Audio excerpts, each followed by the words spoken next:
think. We met about... Probably like 8 years ago altogether, I'd say. Yeah, then, about 7, 8. In a martial arts class. And you were just there taking like a credit for college or just for fun, right? Yeah. Was it for fun? Oh, yeah. Yeah.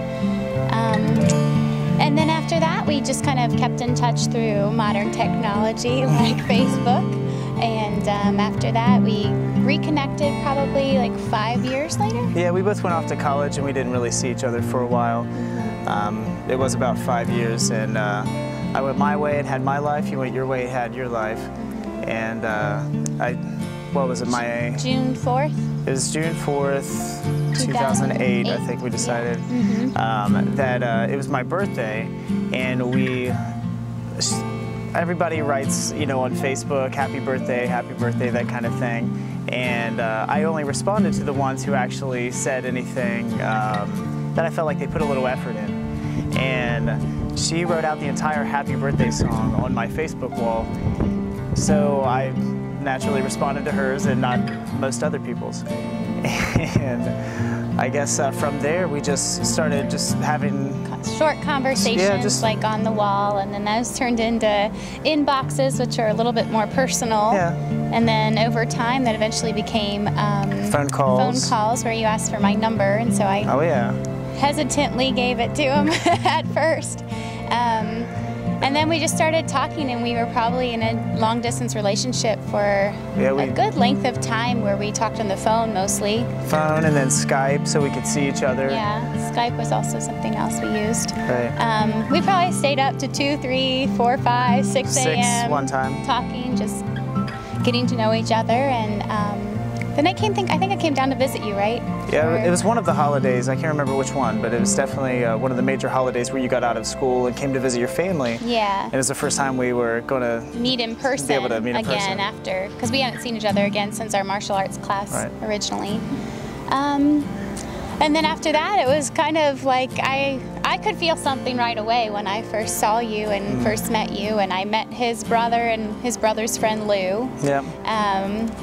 And then we just hung out for a little bit, and I remember you started playing the piano for me, and he's got a whole repertoire of beautiful music. And then I'm pretty sure you held my hands like this. Oh, yes. Like this. Like this? Yes, like this. And then that whole time I just, you know, that was kind of, I knew I could feel a lot of different things I hadn't felt before. Me too. And then we just started dating, and I remember you asked me it was a couple dates into after we first met in person after that holiday where I asked you to be my girlfriend for the first time. And I was a little bit hesitant. I did say yes, though, and yes, you did. I remember calling him on the way back when I was leaving, and I was like, I don't know if I'm getting into this too soon, and maybe I should take my time. And he just told me and affirmed me that I could take all the time in the world that I needed, and there wasn't any rush, and that he was going to be there, you know, throughout everything, and he was. I was going to take care of you. And he was going to take care of me, and he does.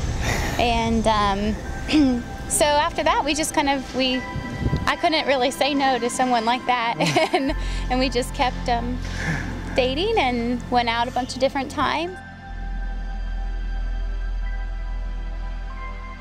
The most important thing, and I know for you too, was that our relationship was based off of our faith. So everything, I mean, that's most of what we talked about from what I remember when we first met and talked over, not first met, but when we talked over the phone all those times, like stayed up for hours and talking. And we just talked about our faith and where we wanted to see that going, and we were both growing we were different journeys, and I felt like you were much further along than I was in my journey, but still there's a lot of things over time have really taken us both just really far with that. To different places, yeah. A lot of those long phone conversations were also talking about different children's names and things like that. Even though we wouldn't have children for who knows how long, and didn't even know we were getting married at that point, or even that serious. Yeah, we definitely would like kids. But we had a list of names, boys' names, girls' names, everything. Well, I mean, it was hard for her to open up to me for a lot of different reasons, and I was very patiently, you know, trying to help her get through a lot of the things from her past and things like that. And so one time when she was, it was at Akron when you were in class, I got this, I ordered it online, that's what it was. I ordered it online. It was this little Trojan horse play set. It was for kids. And I set it up on your coffee table while you were in class. Just all the little characters, the horse, the walls, everything. It was very detailed. and the whole purpose of it was to represent the story of the Trojan horse. Yeah, the story of the Trojan horse breaking down the walls, like getting inside the walls and then breaking it down. And that was to represent me breaking down your walls in a very loving way, unlike the real story. But yeah, that's a gentle way. A very sweet way. Yeah, and now we even have a really neat. And I surprised her when she got back from class with a little story. I'm from a family of 5 children, so there's 7 of us all together. 2 older sisters and 2 younger brothers. We're all about 2 years apart. We all kind of grew up in sports and athletics. Yeah. I actually love to do ballet, so I was in ballet for a little while and then took a break from it and then came back to it, and that's what I did all through college, was dance.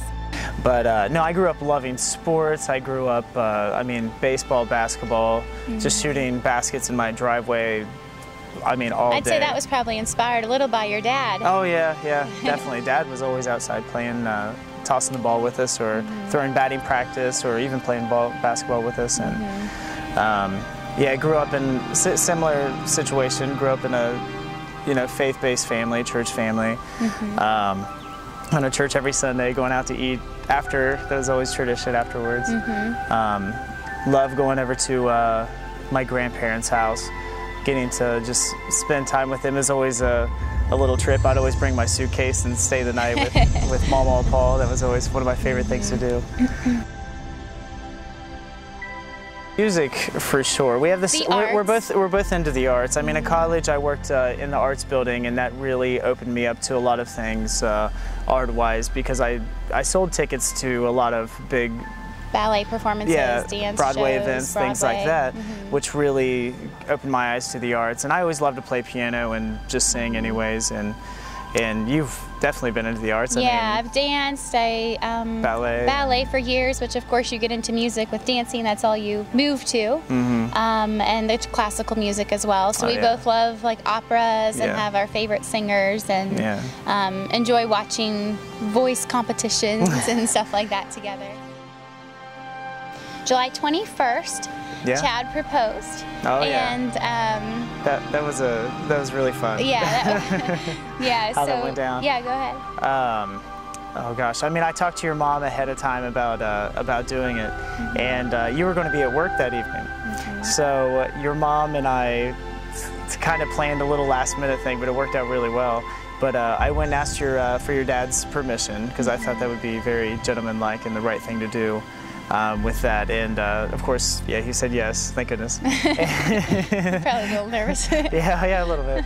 And so you were at work, and I had to kind of trick you into thinking I was hanging out with my brother and a couple of my brother's roommates, and and I believed you. Yeah, and I actually stopped back over at his house, and well, we were waiting for you to come home so I could, because I had her room set up. And with roses everywhere, I mean, dozens of roses in her entire bedroom. I had red roses, and then I had I had candles everywhere. I had all the little trinkets and picture frames and anything I got you over the past. I don't know. Yeah, you're wearing one of them over. Over the however many holidays that have passed since we started dating, and like the keys to your heart. I remember that one that you engraved for me, and the piano. Little piano. And then I had rose petals leading towards your computer, leading a pathway there, and then on your computer I had the song ready to play by Train called "Marry Me," and I had a little sticky note that I put right above your computer that said "Press Play." So that was my cue to walk into the room and then get down on one knee and propose. So because I was hiding in your brother's room right next door. Right. So we were waiting forever for you to come home. And we kept texting back and forth. But you wouldn't answer my phone calls. I tried calling. No, because I remember that, because you knew you could give it away. Yeah, probably. it would give me up. But so I ended up going back to your house to stop by because I thought he was with his friends, and I doing laundry did a or load something. of laundry for him and took his dog out and cleaned some stuff, and I was like, where are you? I think I even touched up my nails. I kept saying, let's meet at your mom's house. Let's meet at your parents' house. So eventually I was like, okay, well, I haven't heard from him, so I decided to leave, and I did go back, and I really had no idea. My car was hidden behind your barn, so you couldn't see me there. His car was gone. I just figured he was with his buddies. But so finally you get home. I'm hiding in your brother's room in the dark, just peeking out the window the whole time. Yeah. And finally you go home. Your dad's in there watching TV. Your mom's, because they wanted to make it so nonchalant, like kind of like it is. They didn't want to give. Evening I come in, Yeah, they didn't want to give up the secret. And my mom, I think, was even in her jammies doing dishes or something. getting ready for bed. Getting ready for bed. Yeah, she's getting a glass of water, getting ready for bed, I think. Yeah. So you come in and say hi. You're just kind of wondering, you had a feeling something was up, but you still didn't know. Because I hadn't heard from you, so it was kind of weird. But so I just decided, okay, well, I'll go back and set my bags down because I had just gotten off work, and then I walked in. I opened the door. All the candles were lit. The whole room was lit by candles. The light was turned off. And, rose petals everywhere, I think. And so no, but I was just listening from the next room, and I heard you set down your bag and open the door, and all I heard was, "Oh my gosh, oh my gosh, oh my gosh." You said that like 40 times. Yeah, probably. And then I was like, come on, read the note, read the post-it note, hit the button. And finally I heard you walk over. Yeah, I could tell you were just taking it all in just by listening. And you finally took a few steps over towards the computer and pressed the play button, and I had that "Marry Me" song rigged up on the computer on the video. And as soon as I heard the music, that was my cue to walk in. And I walked in, and you turned around, and I got down on one knee. And that was also your mom and dad's cue to come in and to take pictures of the whole I really wanted photos of it, so that's what my mom we talked about was it very ahead of time. Sneaky about that, and good, she's back there taking pictures, and that was also the first time you told me you loved me. Yeah. Because we had chosen to not say I love you because we just wanted the value of those words to be so strong and important, and a lot of times they're just kind of over. We didn't want to just throw it out there and not just lose its importance and lose its, like you said, its value. And so that was special too, because that was the first time I had heard him tell me he loved me, and he would say things like "I like you" and like "I care about you" to kind of fill the place of "I love you." I really like you. I really like you was another I like you a lot. And anytime I'd sing you love songs, I would, instead of saying the word love, I would say like. If the song had love in it, you'd always say "I like you." but we kind of knew. But we knew. But I got down on one knee. Yeah. And perfect gentleman. Yeah. Exactly what I prayed for in a lot of ways. Probably I got more than what I prayed